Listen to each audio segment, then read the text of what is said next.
वारकरी संप्रदायाच्या अखंड भक्ती परंपरेचं प्रतीक असलेल्या संत सोपान काका पालखीचे पंढरपूरकडे प्रस्थान झालंय। फुलांनी सुशोभित केलेला पालखी रथ असून टाळ मृदुंगाच्या गजरात भगव्या पताका हाती घेऊन हजारो वारकरी विठ्ठल नामात दंग झालेत।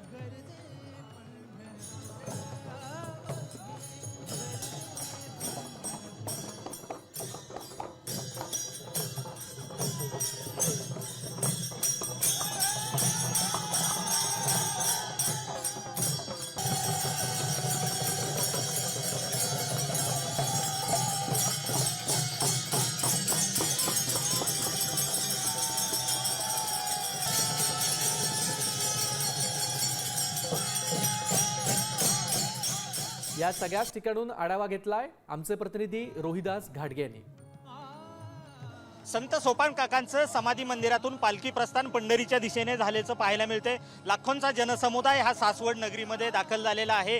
सोपान काकांची पालखी ही समाधी मंदिराच्या बाहेर आल्यानंतर वारकरी मोठ्या भक्तिभावाने पालखीचं स्वागत करताना या ठिकाणी पाहायला मिळतं।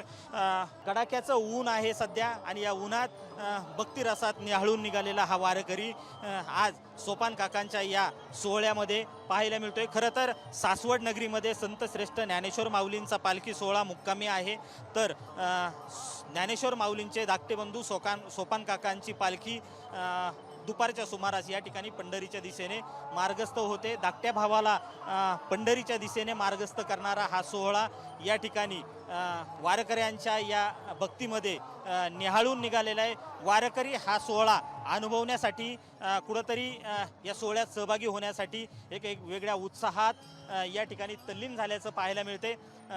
पालखी सोहळा या ठिकाणी पंढरीच्या दिशेने जात असता वारकऱ्यांमध्ये एक वेगळा उत्साह या ठिकाणी आहे आणि याच उत्साहात सोपान काकांच्या पालखीचं प्रस्थान पंढरीच्या दिशेने झाल्याचं पाहायला मिळते। व्हिडिओ जर्नलिस्ट आदर्शसह मी रोहिदास घाटगे, साम टीव्ही न्यूज, सासवड, पुणे।